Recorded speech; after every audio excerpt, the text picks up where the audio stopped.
You win some and you lose some. You win some, like in 1429, Charles VII being crowned as King of France after the successful military campaign of our history fou Joan of Arc, and even 14 years later, the same Charles VII putting an end to the 100 Years' War against the British. However, you also lose some, like what's happening today to the tanks. Blizzard posted a whole explanation on what they actually plan to do with tanks, but before we even go into what they actually say these changes are for, let's go into exactly what are they changing, because the majority of the changes are nerfs across the board to all tanks. However, there are a couple of specs that get away with, a slap on the wrist. A couple of others which do get some significant nerfs, and two more which are hurt for way more than just a little bit. The first on the line is one on the highest nerf side, which is Blood Death Knight.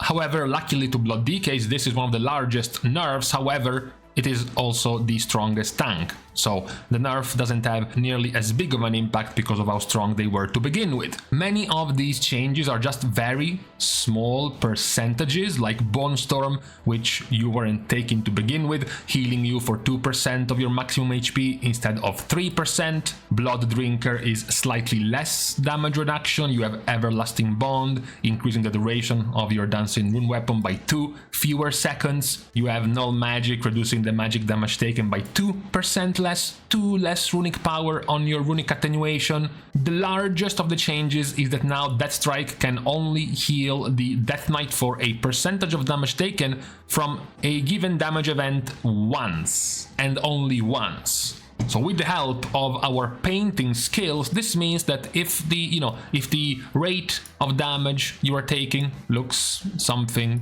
like this, for example, something like this, if you use your Death Strike here, these 2 instances of damage will essentially be cancelled from any future Death Strike. So if you were to Death Strike here, for example, these would not be counted as part of the damage you have taken. Only this one would. And then if you Death Strike here, then this one is also cancelled as well, and you're only counting the damage taken from this one.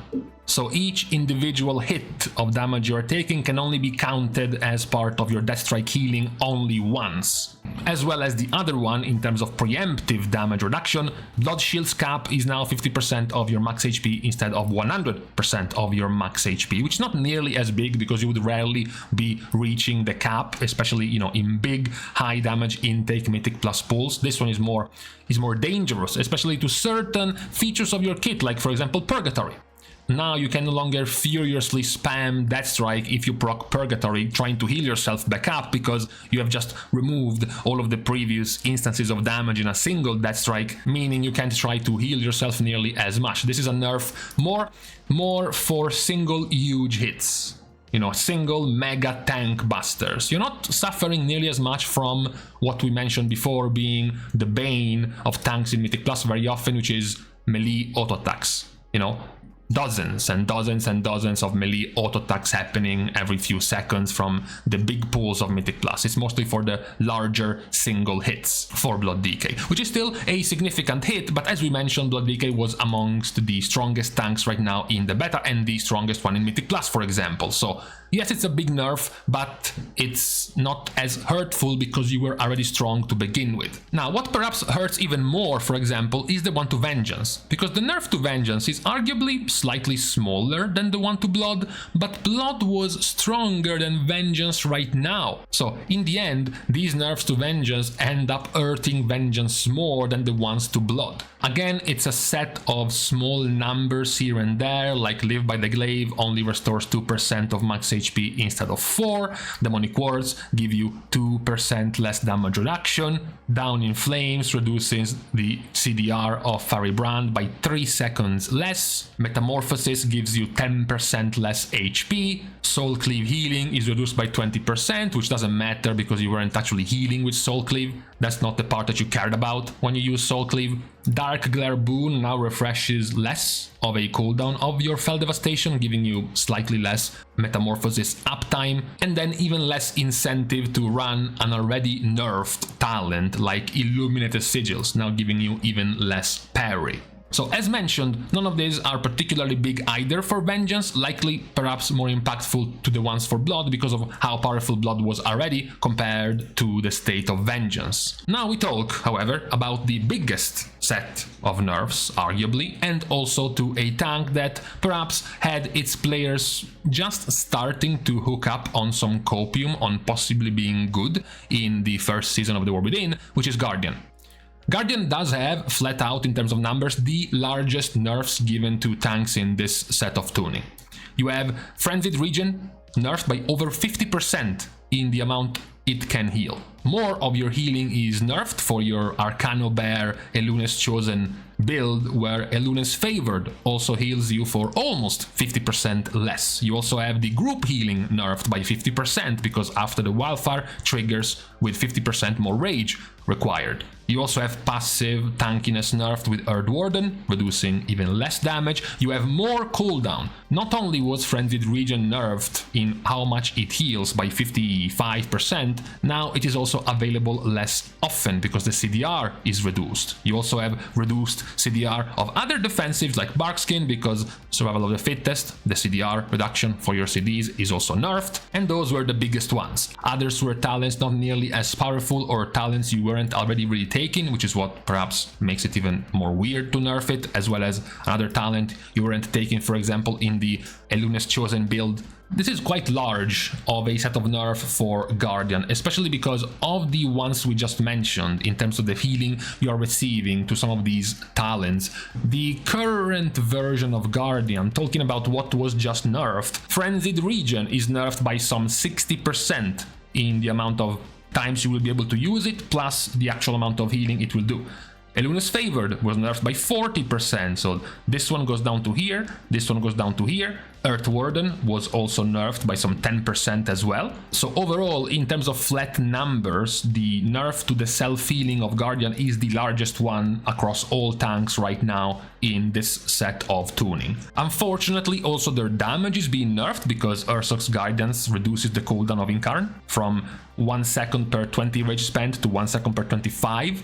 So it should go from reducing it down to a 2-minute cooldown from 3 to like 220 to 30 second cooldown now. That's why overall, altogether, the nerfs to Guardian are the biggest one in terms of tanks. Now, talking about slaps on the wrist, you have Brewmaster. We praised Brewmaster in our overview of Tanks of Mythic Plus for their insane damage, but not particularly high defensive power, especially later on in keys, especially to high spiky damage and how their stagger can sort of deal with that type of damage. And Blizzard even acknowledges this, pointing out that stagger is already spreading out the damage quite nice, so the goal for monks is to take a little more damage overall than the other tanks, but they already felt like monks weren't even that tanky to begin with. So even though they do get some nerfs to some of their abilities like Celestial Fortune, healing you for less, Elusive Brawler, giving you less dodge, less Absorb Shield from Yulon's Grace, or less healing from Healing Winds, from Celestial Brew as well. However, you do get more stagger overall. You also get more Brewmaster's Balance armor, from 25% more to 50% more, and the percentage of magic damage staggered goes up now to a whooping 58% from 45%. So if anything, overall, this might even be a neutral change to Brewmaster, if not a straight-up buff in terms of defensive power for the spec. So it's definitely not to the level of any of the 3 tanks we have just seen in terms of the damage of these changes. However, we are now back immediately to the same level of Guardian Druid in terms of nastiness of the changes to Protection Paladin, who is also getting nerfed by quite a bit. We did touch on one of their AP scaling heal tools being too weak with the health being increased, so Word of Glory does get increased by a measly 10%. However, you have a significant nerf in duration to Sentinel being 4 seconds shorter. You have 3 seconds shorter duration of Eye of Tyr. You have less block from improved Holy Shield. You have less damage taken from the Dusk buff of Dusk and Dawn. Less damage reduction while you're standing inside of Consecration. And more than everything, similar to Guardian with the nerf of Incarnation, but this one is even more hurtful for Prot because they were making more use of this, is the nerf to Righteous Protector. Holy Power abilities reduces cooldowns by 1.5 seconds instead of 2. Remember that in the golden days, this talent used to reduce your cooldowns by 3 seconds. And then it was nerfed to 2.5, and then 2, and now it's down to 1.5. And as mentioned, it's also a DPS nerf because you were using these cooldowns, like wings, for example, to do damage. So the power overall of Righteous Protector wasn't just on the defensive power of wings and Guardian of Ancient Kings, but also on the damage you could get while inside of wings. So that is also a pretty hefty nerf to the spec. Then you have the last one of the slaps on the wrists goes to Prot Warrior. This is interesting because, as we mentioned, Prot Warrior was the overall tankiest in terms of damage intake. They had the smoothest type of damage across tanks. So perhaps if we're going through a set of nerfs to the tankiness of tanks, you would be expecting Prot Warrior to be hit the hardest across tanks, but actually not really. Again, with the very small numbers like Pain and Gain healing you for 1.5% less HP, slightly less healing to Impending Victory healing, less haste from Into the Fray, less damage reduction, 1% less from Punish. You do have a 4% DR nerf to Defensive Stance, which in terms of numbers is the largest one overall for damage reduction, and then the biggest nerf, the largest one, is Indomitable. If you then go and look effectively at what Prot Warrior heals with, Indomitable was a reasonable part of your self-sustain. So now you get Indomitable getting you 4% less stamina, first of all, and then healing you for 1% of your health per 20 rage spent instead of 10. So it's nerfed by half. So this one goes here for Protection Warrior, which is nothing near to the amount of healing, self-healing nerf given to Guardian Druid, for example, or even to the mechanical change of the Death Strike nerf of Blood Decay. So it's somewhat of not that much of a nerf given to Prot Warrior. Now, going through all of these changes, there is another question to have. What is this happening for? Why? What is the reason Blizzard is giving for these changes? So the very simple explanation from Blizzard is tanks have become extremely durable relative to non-tank characters. Their active defensive can mitigate high percentages of incoming damage, and they have self-strong healing. Today, in the hardest content of the game, many tanks can sustain themselves without much assistance from healers, and in some cases as well doing content without a healer at all. TLDR, if we make the healer spend more time healing the tank, we have a justification for no longer putting that much damage on the rest of the party, with these AoE heal checks or massive spikes of damage on a squishy DPS. Now we can pick some of those instances and instead bring it on a tank and give the healer the role that is supposed to be playing, which is to heal the tank as well. But you can only heal the tank if the tank actually needs healing, because right now they don't. So Blizzard says, to address the above, we are making reductions to tank durability and self-healing. This will allow us to smooth out damaged tanks and parties while retaining the challenge of keeping them alive over time. So some of the, pledges they are doing for these changes are making tank take more damage overall, but they shouldn't die significantly more often. So squish out the spikes of damage to tanks, but make them take higher damage overall, so healers can continue healing them. Tank damage intake should be steady and not too fast as a follow-up point. For the same reason, healers could have time to respond to tank health, and tanks should have time to use their own self-healing tools. Tanks should have strong answers to threats or periods of danger still, even with this set of nerfs. So, as we have seen, most of the nerfs have gone to self-healing, have gone to damage reduction percentages, not the major cooldowns of tanks being nerfed, or at least not drastically. It's mostly the percentage of health, self-healing, the 2 or 3 or 4% damage reduction, etc., rather than the big cooldowns. Healer gameplay, though, even if we were to have this change, should not be dominated by tank healing. So yes, we want to remove some of the self-healing of the tank, we want to make them take more damage over time, but it's not that the healer now has to spend 50% of its active time in a Mythic Plus key single target healing a tank. That's not still what we want to go for.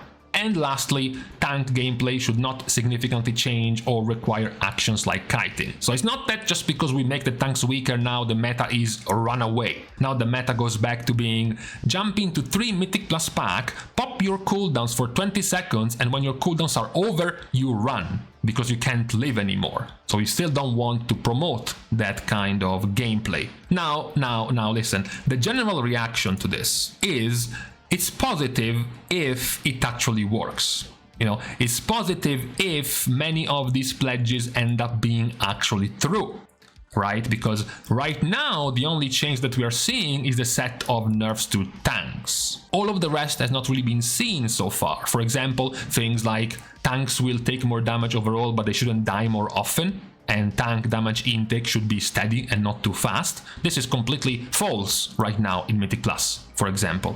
Making tank survival a more involving element of a group gameplay, and making healers more involved into healing tanks. At the moment, it's a non-thing in Mythic Plus, because in Mythic Plus right now, groups are getting decimated, there is tons of group damage, DPS getting one-shot left and right, unhealable heal checks. That definitely contrasts with this mentality, this philosophy of making tanks less tanky constantly, to allow the healer to also feel like they are contributing to the survival of the tank as well. So for now, the initial reaction is it's a good idea if we could make tanks basically somewhat like a DPS, just another frame that a healer needs to take care of, similar to the other players in the group. However, at the moment, the rest of the mechanics in the dungeons and the encounters don't really promote this. At the moment, there is still far too much damage and dangerous mechanics across the board in the group of the DPS and the healer to make the healer also start being worried about the tank as well. So of course we will see, perhaps in the very near future, which changes will these pledges towards changing the way tanks work will actually end up doing, because for the moment, if it's only a set nerf to tanks and nothing else, it's an overall negative change. We also have to wait what this gets paired with. So for now, on this Wednesday, we are done going through the tank tuning in the War Within, coming out from Blizzard, pending any future changes about this philosophy shift. So thanks of course as usual for watching the video, as well as for everyone else who is supporting for free by liking and commenting down below, as well as subscribing to the channel itself. Now, with these things out of the way, thank you guys again for watching, see you guys tomorrow, and in the meantime, oh please, if you want to be hot, just be hot with the sun. Don't start getting cloudy, make everything humid so it feels twice as hot.